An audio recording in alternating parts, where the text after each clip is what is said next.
Third, we will implement a hate and polarization footprint, a system to track, quantify, and expose how digital platforms fuel division and amplify hate. Creo que eso de prohibir las redes sociales para los menores de 16 años que ha anunciado el Gobierno es poco más que un globo sonda para que los medios de comunicación se pongan a discutir unos días del tema. Creo que eso y poco más. Al igual que el famoso pasaporte, ¿se acuerdan?, que iba a regular el uso de la pornografía y del que nunca más se supo, me da a mí la impresión de que esto tampoco se va a concretar en nada.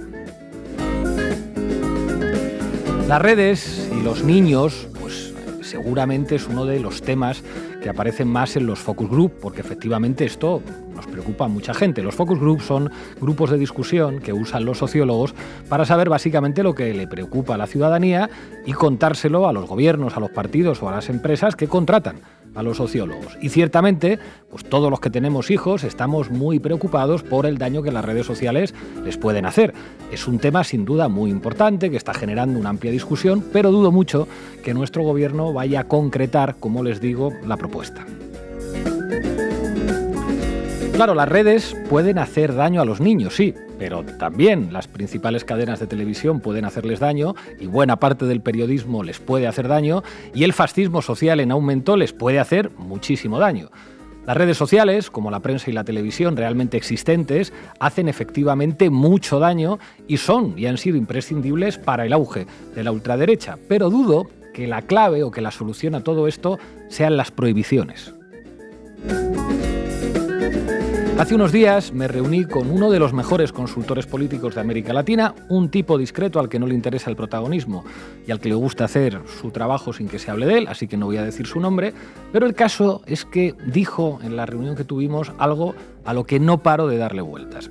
Dijo que la conversación social que va a determinar las próximas campañas electorales en todo el mundo se va a definir con 3 claves: inteligencia artificial, desinformación y TikTok. No paro de darle vueltas a esto. Hablar hoy de redes sociales en general no significa hablar de nada concreto. Hay muchas redes sociales y son muy diferentes. Hay redes sociales en auge y redes sociales en decadencia y muy pronto pues van a irrumpir nuevas redes sociales que todavía no conocemos. Pero aquí van 2 claves. La primera es que las redes sociales son ya desde hace tiempo uno de los terrenos cruciales de la lucha política e ideológica y de la disputa de las conciencias de millones de seres humanos. De los adultos del futuro, de los menores de 16, pero también de las generaciones adultas de hoy. La segunda clave sobre las redes sociales es que casi todas son propiedad de multimillonarios con intereses políticos muy concretos.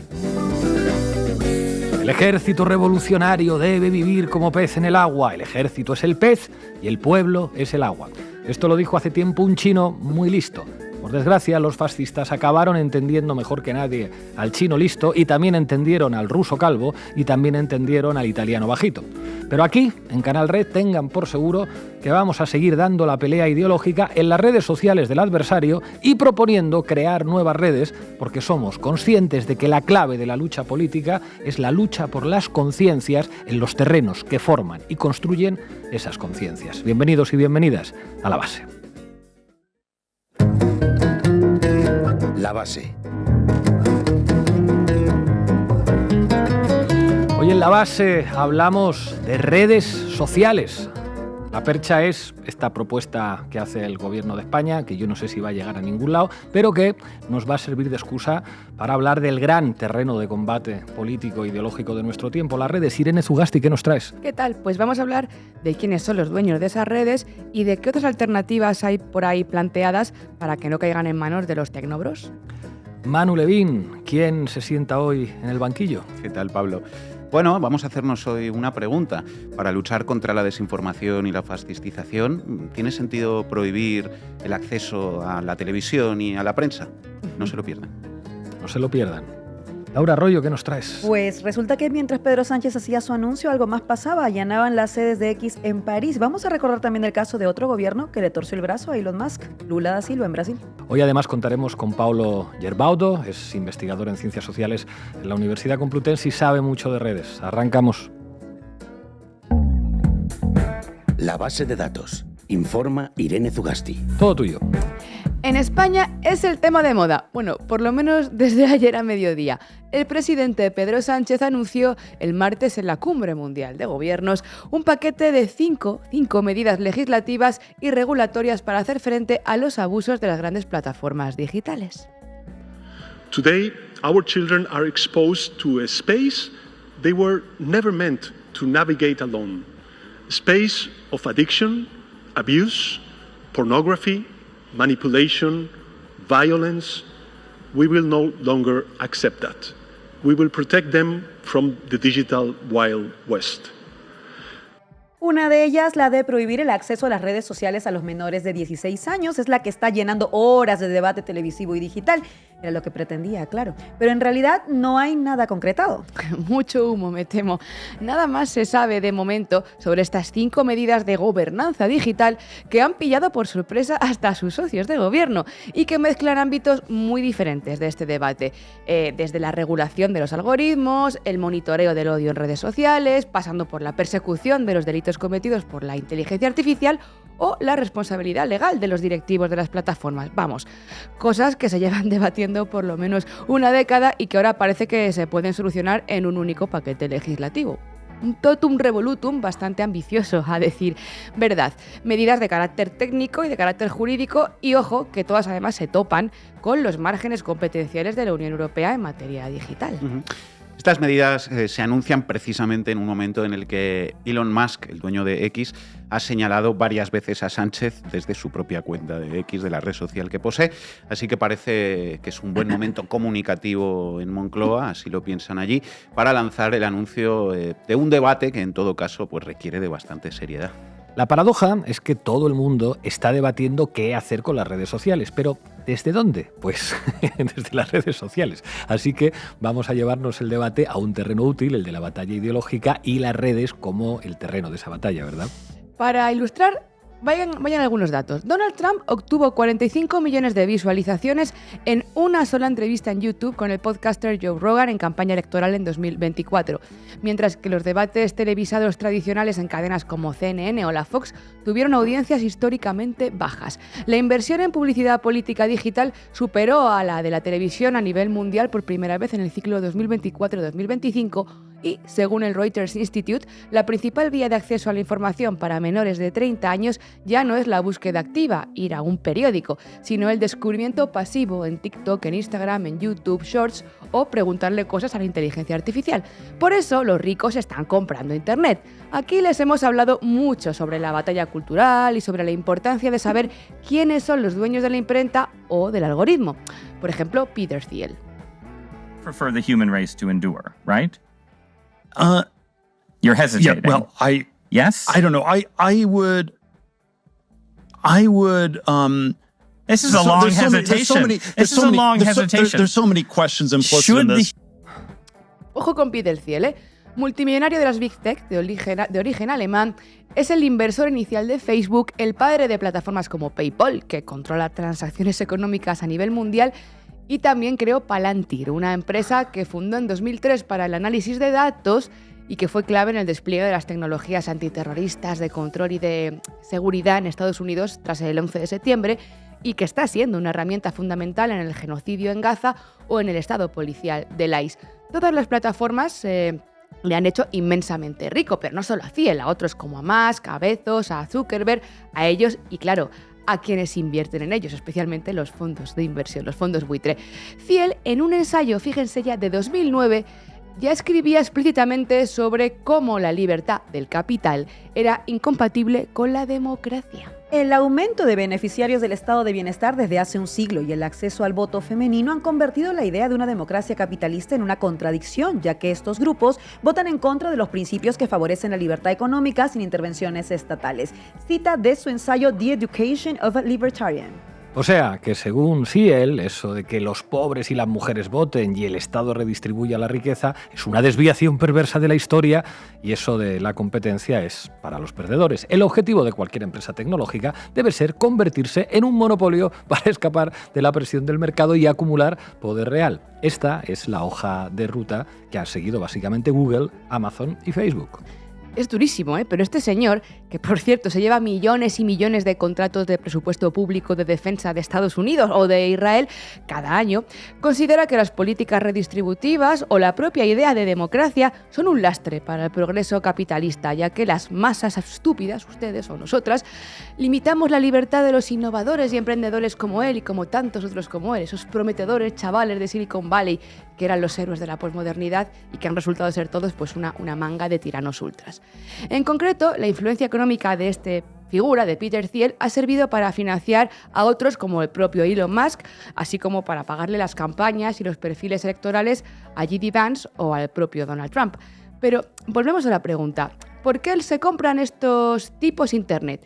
Como en su día pues, se compraron las grandes cabeceras mediáticas internacionales, ¿no? Pues por lo mismo, para controlar la conversación, para promover los discursos que protegen sus intereses de clase y también, ojo, para neutralizar la disidencia. También para convertirse en rentistas. La hipótesis del tecnofeudalismo del economista Yanis Varoufakis argumenta que el capitalismo habría mutado y que ya no estaríamos en un mercado donde se compran y venden mercancías para obtener beneficios, sino en lo que él llama feudos digitales, X, Facebook, Amazon, donde nosotros somos la mercancía, siervos de la nube que trabajamos gratis produciendo contenido, es decir, capital para ellos. No compran X para vender publicidad, sino que lo compran para cobrar renta porque lo ocupemos ese espacio y para controlar el terreno donde ocurre la interacción social. El colectivo de activistas digitales, Proyecto Una, siempre dice aquello de que si las Big Tech se alimentan de nuestra atención, nuestros datos y emociones, no podemos hablar de consumo, sino de una forma de explotación. Si no pagas por el producto, amiga, el producto eres tú. Es más, somos la materia prima, la gasolina para que funcione la máquina de la persuasión digital.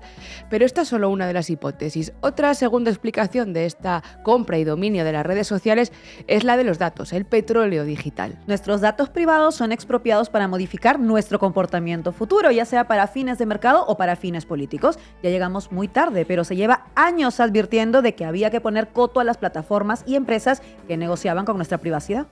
Y vamos con la tercera razón, el control de la infraestructura física de la propia red. Cables, satélites, dispositivos, la materia prima que los crea. El trasfondo de las guerras comerciales que os contamos aquí en la base cada día tiene mucho que ver con todo esto. Por ejemplo, la prohibición de Huawei en la Unión Europea, la pelea por la soberanía de las minas en el Sahel o el papel de la tecnología satelital, por ejemplo, Starlink en la geopolítica internacional es buena prueba de ello, ¿no? Es el control total de la cadena de suministro de la información. Y por eso cada vez es más complicado regular una arquitectura que se ha ido privatizando y privatizando ante nuestros ojos y en vez de haber intentado crear una infraestructura 100% pública, que en el caso de la Unión Europea pues se ha cedido y ese poder lo tienen ahora Amazon, Google o Microsoft, que son quienes se han vuelto imprescindibles para que funcionemos. En Bruselas, el gasto en el lobby de las Big Tech supera ya al de la industria farmacéutica o al de la energética, ojo. O sea, que llevamos años escuchando advertencias sobre que en otros lares las redes sociales estaban controladas por tiranías autoritarias y sin embargo aquí en Occidente pues estábamos regalándoselas a los amiguetes de Epstein. Toma ya. Pues sí, porque fijaos, por ejemplo, en China las empresas digitales, que son pues Tencent, Alibaba, ByteDance, son privadas sí y cotizan en bolsa, pero el Estado tiene lo que se llaman los Golden Share, las acciones de oro que le dan derecho a veto y control directo sobre el algoritmo. India decidió que la identidad digital y los pagos no podían ser cosa de Visa o de Google y crearon lo que se llama la UPI, la United Payments Interface, que es una especie de red pública para la cual, si quieres operar con dinero digital en India, tienes que usar esa carretera pública del Estado. Brasil, ahora les comentará Laura, ha comenzado a legislar para declarar a los centros de datos como infraestructuras críticas. El hecho es que la tecnología para una red social pública, como la BBC o Radio Televisión Española en la cuestión de los medios de comunicación, ya existe y es barata. Lo que falta es voluntad política para escalar eso y competir contra los gigantes privados. Hay muchos modelos, hay modelos de control estatal total, parcial, hay modelos aislacionistas también, y hay modelos que están intentando construir otras alternativas. Vamos, que no se trata solo de regular a Elon Musk, aunque más que regularle se nos ocurren otras ideas un poquito mejores, sino que se trata más bien de construir una alternativa a Elon Musk, una infraestructura pública digital donde el código, la identidad y los pagos sean bienes comunes gestionados por los estados sobre los cuales las empresas privadas puedan ofrecer servicios pero no poseerlos. No suena nada mal para empezar. Claro, quizá el problema de fondo no es tanto la edad del usuario, sino la propiedad, con ese sufijo, la propiedad de los dueños de la imprenta, o diríamos hoy, del algoritmo. Al fin y al cabo, si desde la izquierda disputamos el control del Estado o de infraestructuras estratégicas y servicios básicos y de otros espacios de poder, ¿no deberíamos también, como clase trabajadora, disputar el control de esos espacios, igual que, insisto, disputamos el control del Estado o de otras áreas del poder? De nuevo, el camino no parece que sea el de la Unión Europea, porque von der Leyen y su equipo parecen más preocupados por perfeccionar un sistema que blinde a la Unión Europea de la manipulación extranjera, con toda la deriva represiva que ello puede tener, por cierto, que por democratizar la economía digital. Pero volviendo al inicio de la sección y del debate sobre la construcción de alternativas a las redes, vamos a rescatarles, como decía Manu, este debate sobre si el problema en realidad es la edad del usuario, con una reflexión que ha hecho esta mañana Raúl Solís, compañero de Diario Red y de Canal Red, en El Tablero. Todo lo que estáis hablando de que existe para las redes sociales, existe en los medios de comunicación convencionales. Hay un claro interés por parte de la antigua oligarquía mediática de tumbar la legitimidad y el espacio que queda en las redes sociales. ¿Por qué? Porque antes el poder económico tenía muchísimo más fácil el control de la opinión pública. Y entonces a mí me parece un error que desde posiciones progresistas se le esté regalando ese argumento a la oligarquía mediática tradicional, que es la dueña de todo lo que se emite a través del cine, de los libros que leemos, de las radios que escuchamos, de las televisiones, y evidentemente a esas plataformas no les interesa que existan plataformas paralelas como son las redes sociales. Evidentemente no niego la existencia de señores tecnofeudales que a través del algoritmo están intentando colonizar las mentes de la gente. Pero es que eso es el capitalismo. El capitalismo, a nivel analógico, también existe un interés por controlar las mentes de la ciudadanía. De hecho, ¿por qué existen los periódicos y las televisiones? ¿Existe algún periódico rentable en España? No hay ninguno que sea rentable. Los periódicos existen porque el producto es el ciudadano, a través del cual se le va moldeando su opinión a favor de los mismos poderes económicos que los financian. El país tiene una deuda brutal y la cadena SER igual, el ABC igual, El Mundo igual. O sea, todos los grandes medios españoles son deficitarios. ¿Por qué existen? Pues porque sus accionistas, que son grupos energéticos, la banca y otros grandes poderes económicos oligárquicos, pues tienen claramente un interés en que exista un medio a través del cual ellos puedan vehicular sus intereses para convertirlos en opinión pública mayoritaria. Pero las redes sociales también pueden ser progresistas y de hecho lo son. Hay experiencias exitosas como por ejemplo la red feminista que está creando Cristina Fallarás. Es que el problema es que los progresistas han abandonado las redes sociales. Como no somos tecnomillonarios, pues nosotros no podemos construirnos cohetes que nos evadan de la Tierra ni torres de marfil desde las que teorizar, ni aquí ni en Marte. Además, hay muchas cosas por las que luchar aquí en el planeta Tierra. Aquí vamos a seguir construyendo la alternativa y dando la pelea ideológica en las redes y en los medios. Gracias, Tugasti. Fourth, Spain will ban access to social media for minors under the age of 16. Platforms will be required to implement effective age verification systems, not just checkboxes, but real barriers that work. Manu Levín, todo tuyo. No sé yo si Pedro Sánchez sabe que existen las VPN, pero sus hijas creo yo que seguro que sí. Vamos, compañeros. Titulares al banquillo. El análisis mediático de Manu Levín. Bueno, vamos a retroceder unos meses. Dale al play, Ada. ¿No existe el riesgo de que esas medidas que usted dice van a plantear después de las elecciones europeas choquen, coleccionen de alguna manera, debiliten un derecho fundamental como es el derecho a la información? Al contrario, yo soy firme defensor de los medios de comunicación, del periodismo. Es más, creo que el periodismo está siendo víctima también de estas fake news, de esta desinformación y de estos bulos. Pues ya lo hemos oído. El problema de la desinformación y la fascistización es el Internet y los medios de comunicación son víctimas de eso, además, decía el presidente tras aquellos infaustos 5 días de reflexión. ¿Cómo pasa el tiempo? El problema es el Internet, pues dicho y hecho. Ayer conocimos una medida de restricción del acceso a las redes sociales para menores de 16 años que está generando un debate global y no es para menos. Un apasionante debate.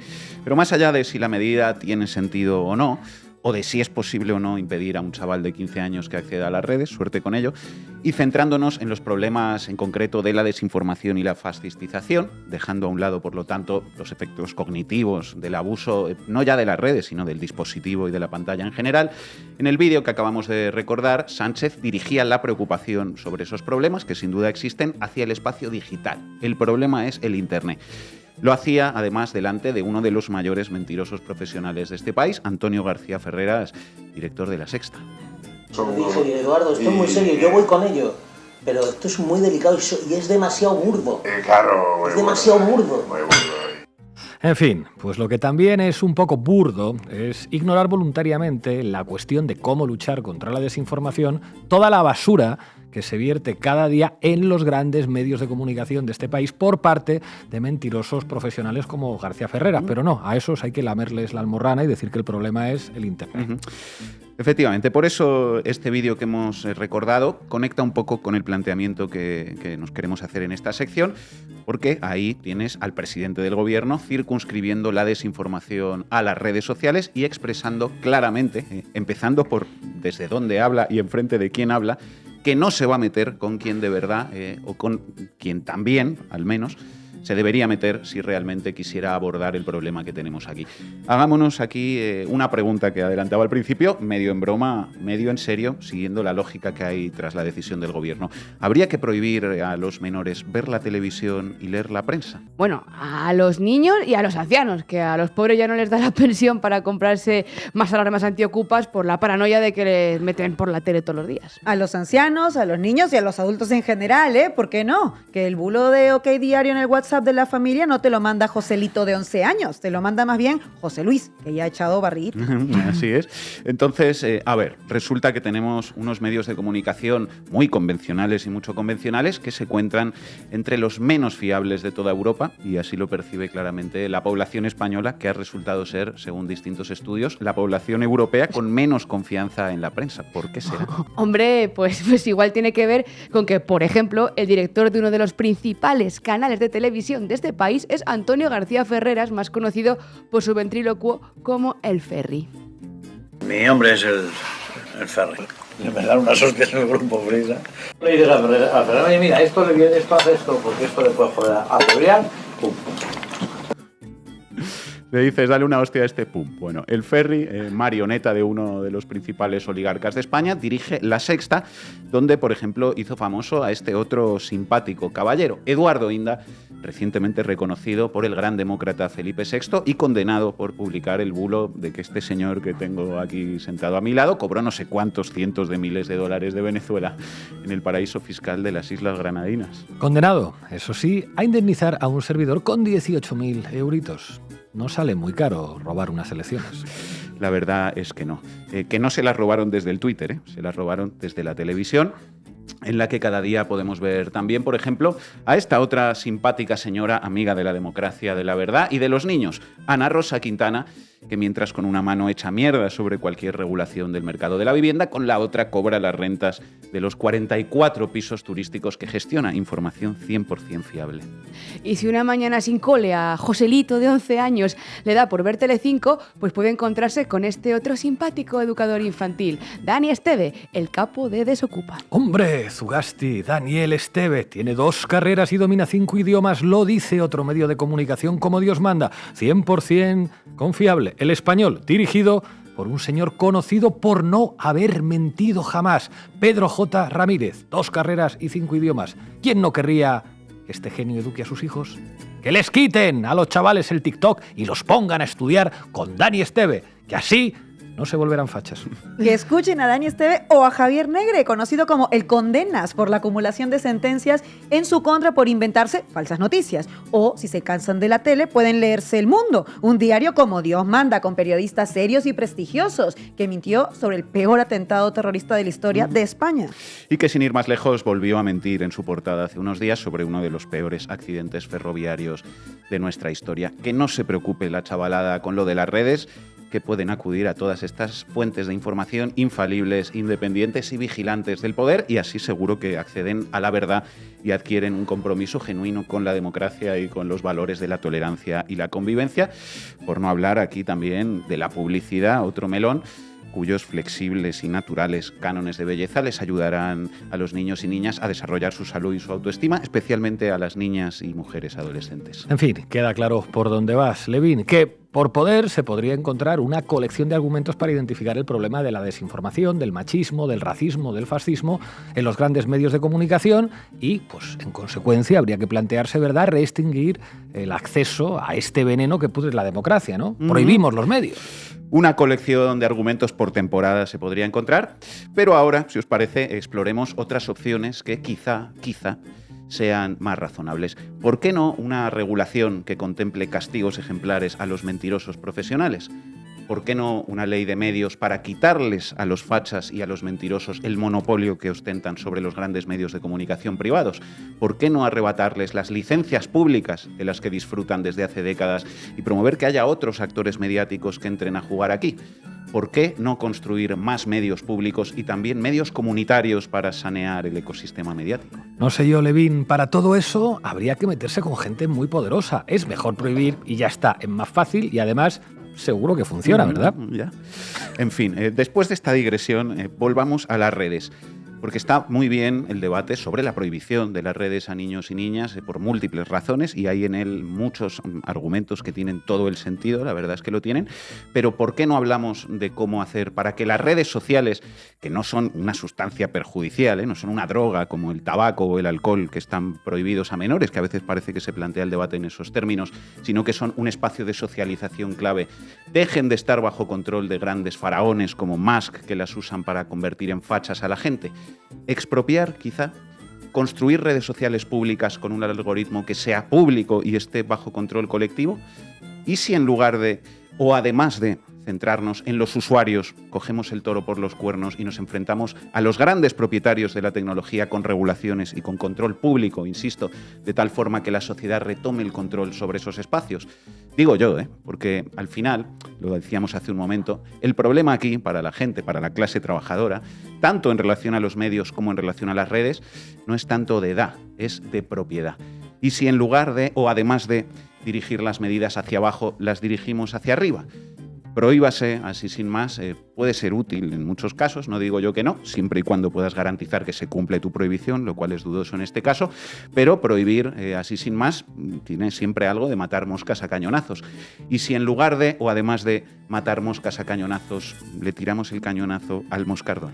Quizá, en ese sentido, en todo este debate de qué hacer con las redes sociales, haya que cambiar o al menos que complementar el prohíbase por el regúlese o el exprópiese o el constrúyase y desde luego por el peléese en ese terreno. Los poderosos lo tienen clarísimo y nosotros y nosotras también deberíamos tenerlo igual de claro. Gracias, Manu.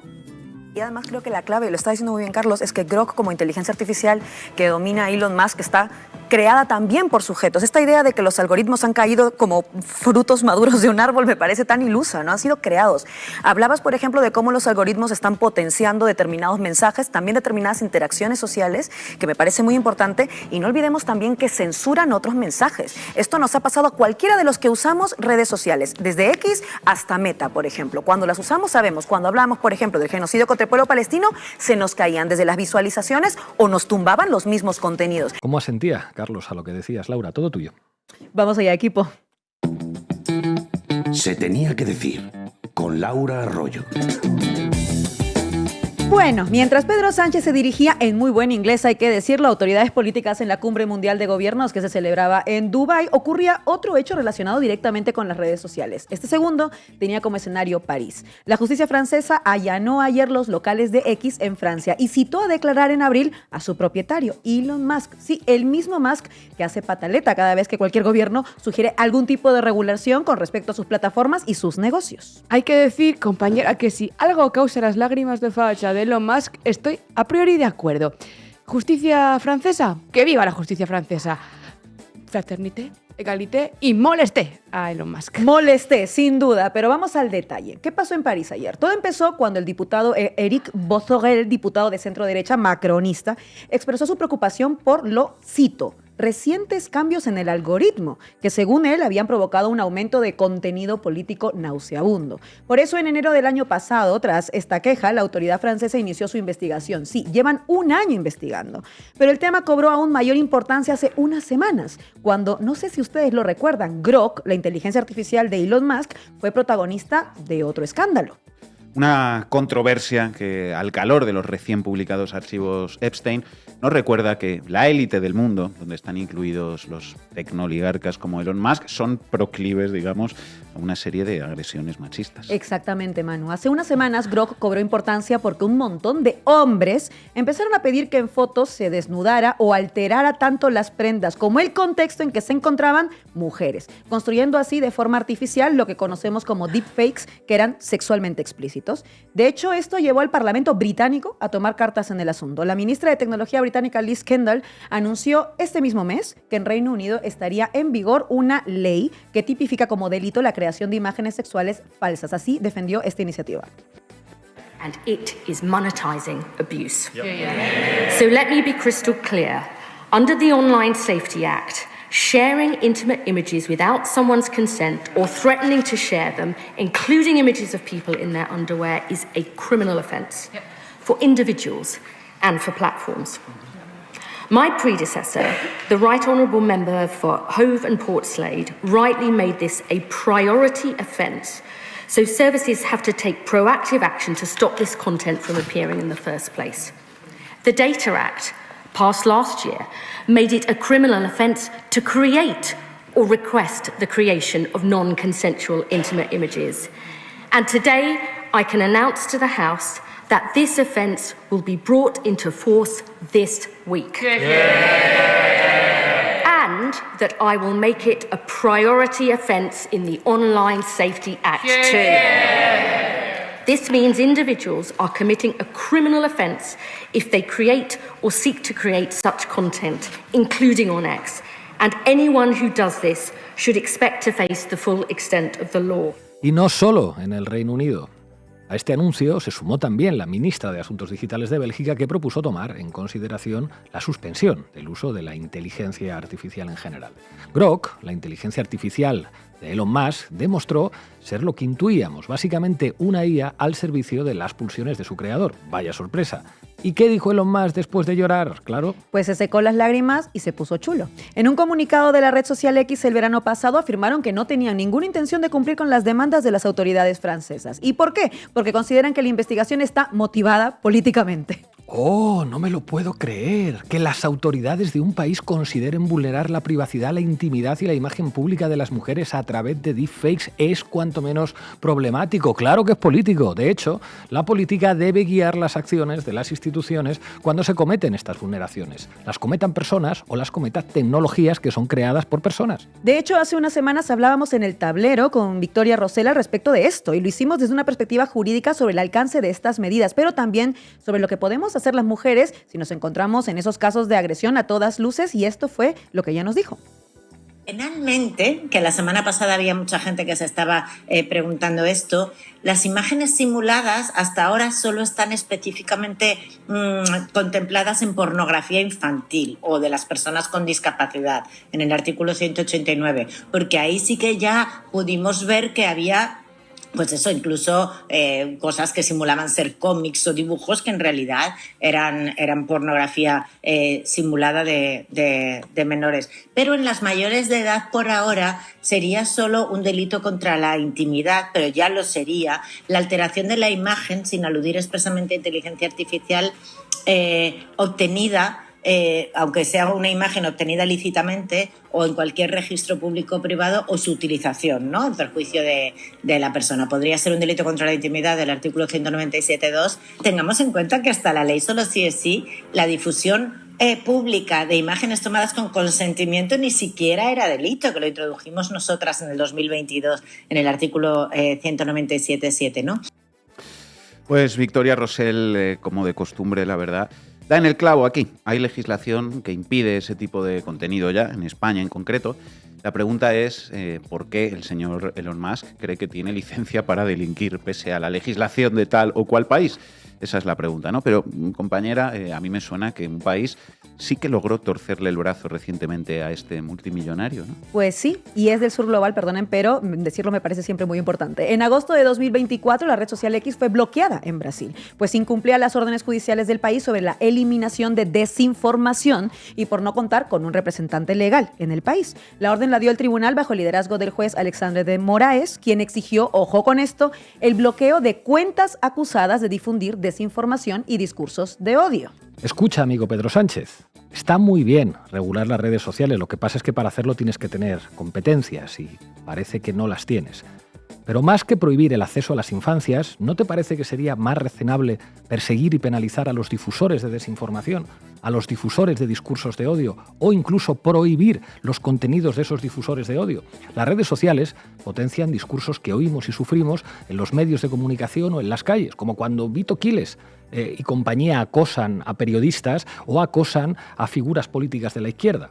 Tal vez si no pudieran hacerlo, tal vez si se les eliminaran las cuentas en redes a estos sujetos que delinquen, ese sería un mensaje aleccionador para quienes quieren seguir sus malos pasos. Moraes, en Brasil, apuntó por eso a quienes difunden los discursos de odio y no solo a quienes acceden a la plataforma. Elon Musk, por supuesto, hizo pataleta al comienzo. Se negó a cumplir con las órdenes del juez de Moraes y además cerró sus oficinas en Brasil sin nombrar un representante legal.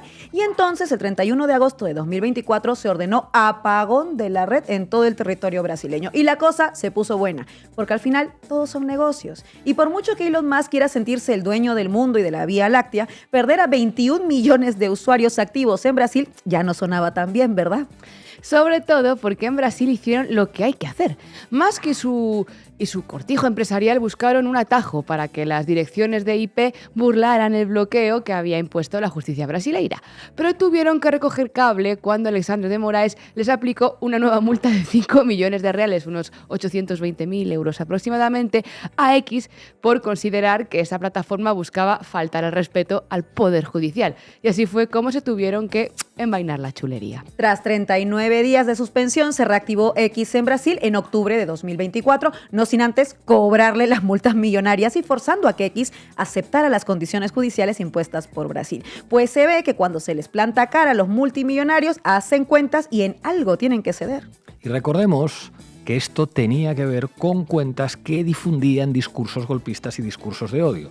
Lo que ha hecho ayer la justicia francesa o las reacciones que hemos relatado de las autoridades británicas o belgas este mismo mes tienen que ver con más cosas que solo con el contenido. Ese es el caso de la inteligencia artificial de Elon Musk y lo que se le permite o no hacer. Agredir a una mujer usando sus fotos y alterando desde sus prendas hasta su contexto no debe permitirse en ningún país que entienda que la agresión contra las mujeres se penaliza. Pero para eso hay que plantar cara a los dueños de las redes sociales y de la inteligencia artificial que permite este tipo de agresiones. ¿Es solo un tema de edad?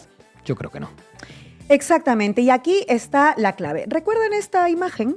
En esta segunda administración de Donald Trump, un sostén clave han sido precisamente los tecnoligarcas. Elon Musk es dueño de X. Jeff Bezos no solo de Amazon, sino también de Twitch, la plataforma de contenido streaming. Mark Zuckerberg es dueño de Instagram y Facebook, y WhatsApp, por cierto. Larry Ellison es dueño de TikTok. Y todos ellos están claros en su apoyo a una forma de hacer política en un espacio que es público, porque las redes sociales hoy desempeñan una función pública. Si esa minoría de hombres blancos multimillonarios entiende que hay que apoyar a un presidente agresor, racista y fascista como Donald Trump, ¿basta con regular la edad para acceder a redes sociales o habría que regular a estos dueños de las redes sociales? Porque hablamos mucho del contenido misógino y reaccionario de las redes sociales, pero a lo mejor tendrá que ver que sus dueños son misóginos y reaccionarios. No es que el algoritmo se vuelva trumpista por casualidad, sino porque ha sido diseñado por estos amigos de Trump y de Epstein. Si los multimillonarios controlan lo que vemos, lo que oímos, lo que leemos y nuestros ágoras de interacción y de acceso a la información, tenemos un pequeño problema, ¿no? ¿Por qué, si las redes sociales brindan un servicio público, están en manos de unos cuantos multimillonarios que pueden diseñar algoritmos a su antojo para potenciar determinados contenidos y censurar otros, como hicieron con el contenido que denunciaba el genocidio contra el pueblo palestino? ¿Creen que Sánchez, el más progresista de los progresistas del mundo y el universo y los multiversos posibles según la progresía mediática, se va a atrever a plantear, por ejemplo, nacionalizar redes sociales para quitarle el poder a esos multimillonarios? Pues no sé yo, pero ese debería ser el debate. Y ojo, un dato muy importante que recordaba Juan-Fran Albert, director de Al Descubierto, que es clave para entender por qué hay que dar la batalla ideológica regularizando a los dueños de las redes, sobre todo, porque han querido infectar el debate público desde hace mucho. Como vemos en pantalla, este es un dato clave. Entre los archivos Epstein que hemos conocido en estos últimos días, vemos intercambios de correos electrónicos que dan cuenta de cómo a Jeffrey Epstein le parecía clave entrar a disputar la batalla cultural. De hecho, Epstein participó en la radicalización política de 4chan, un foro popular por ser anónimo y creado en 2003 que funcionaba como un tablero de discusiones donde las teorías de conspiración y mensajes de odio se volvieron una norma. La cultura del anonimato fue clave para este tipo de dinámica que luego se extendió a otras redes sociales. De ahí surgieron, por ejemplo, ese movimiento QAnon. Como bien apunta Juan-Fran Albert, la derecha alternativa digital moderna no nació en foros, nació en despachos. Y precisamente por ello no hay tiempo que perder en regular de verdad, de forma democrática, estos espacios. Ello supondría penalizar a los dueños de las redes sociales y prohibir tajantemente y con toda la fuerza de la ley los discursos de odio, los discursos golpistas, los contenidos de agresión machista y un largo etcétera, bueno, pues que está tanto en las redes como en los medios de comunicación. El tiempo es ahora, ese es el verdadero debate. Gracias, compañera. En los últimos meses, Grok se ha convertido en una máquina con la que crear imágenes falsas de miles de mujeres en Twitter hasta el punto de que el Parlamento Europeo va a investigarlas. Esas imágenes son creadas por miles de usuarios hombres y compartidas, comentadas, likeadas por miles de usuarios hombres. Vaya, vaya. Y yo me pregunto, ¿también nos vais a decir ahora que es nuestra culpa que miles de hombres usen la inteligencia artificial para crear imágenes sexuales nuestra? Para mí, lo más fuerte de esto es que demuestra que el machismo y la violencia van de poder. Y la IA es una forma perfecta para muchos hombres para dominarnos y para someternos. Como habíamos anunciado, hoy nos acompaña Paulo Gerbaudo, es investigador en Ciencias Sociales en la Universidad Complutense, sabe mucho de redes. Paulo, muchísimas gracias por atender a La Base y a Canal Red. Buenas tardes. Quería pedirte una reflexión sobre lo que representan las redes sociales como espacio de socialización ideológica, de socialización política, como el terreno en el que de alguna manera se va a definir lo que la gente piensa y que se va a definir el comportamiento político y electoral de la gente. ¿Hasta qué punto las nuevas redes sociales están, digamos, como ganando un espacio que tradicionalmente pues, pudo ser más de las televisiones o de redes sociales más convencionales o más corpóreas del pasado, la fábrica, el sindicato, la asociación de vecinos? Sí, yo creo que la grande novedad de un punto de vista estructural es que los medios de información siempre han sido privados, ¿verdad? En la sociedad capitalista, ¿no? Ya en la teoría de Habermas de la esfera pública, los medios de información eran siempre privados, pero los espacios de discusión, que son las redes sociales, eran más bien espacios públicos o semipúblicos. Podían ser las plazas, podían ser los bares, podían ser las tabernas de partido, las Parteikneipe, ¿no? Del Partido Socialdemócrata alemán, que empleaba la gente que trabajaba en las tabernas. Eso era un espacio donde se hablaba de política, ¿verdad? No es donde se recogía información, no se leía la información, pero más bien se conversaba alrededor de la política. La cosa nueva ahora es que esa discusión que antes se desarrollaba en el espacio público o semipúblico, ahora se desarrolla en un espacio que es de empresas, de grandes multinacionales. De hecho, las multinacionales más grandes del mundo hoy día son exactamente las multinacionales donde se lleva a cabo esa discusión. Meta, Twitter y muchas más. Y entonces, ¿cuál es el problema? El problema es que estas multinacionales controlan nuestra discusión, sea por razones de lógica capitalista, quieren hacer mucho dinero, engancharnos, así que pasemos mucho tiempo ahí para mostrarnos mucha publicidad, y eso puede distorsionar el discurso público llevándolo más a emociones tóxicas, negativas, a alta intensidad, a la rabia, porque no hay nada que enganche más que la rabia. Pero por otro lado también hay agendas políticas detrás de eso. Y eso lo vemos claramente con el caso de TikTok, ¿no? Hay TikTok en Estados Unidos, donde hay una joint venture, un grupo de capitalistas amigos de Trump, que se llevan el TikTok de Estados Unidos, una cosa muy rara, ¿no? Te llevas una plataforma en el espacio nacional y por razones políticas lo hacen, porque le fastidia mucho que TikTok se haya vuelto en parte un canal donde la juventud, la generación Z, recibe y habla de cuestiones que son críticas, como por ejemplo Gaza, la affordability, la pobreza de los jóvenes y otros temas. Pablo Gerbardo, muchísimas gracias por tu análisis y por atender a La Base y a Canal Red. Hasta pronto. Hasta pronto, chao. Llegamos al final del programa. Recuerden hacerse socios y socias de Canal Red en apoya.canalred.tv o en el QR que aparece en sus pantallas. Gracias a ustedes podemos hacer periodismo como este. Les vamos a dejar con un tema que ya tiene tiempo, pero que habla de la necesidad de pelear en todos los terrenos. Es un tema de habeas corpus, el arte de la autodefensa. Hasta mañana.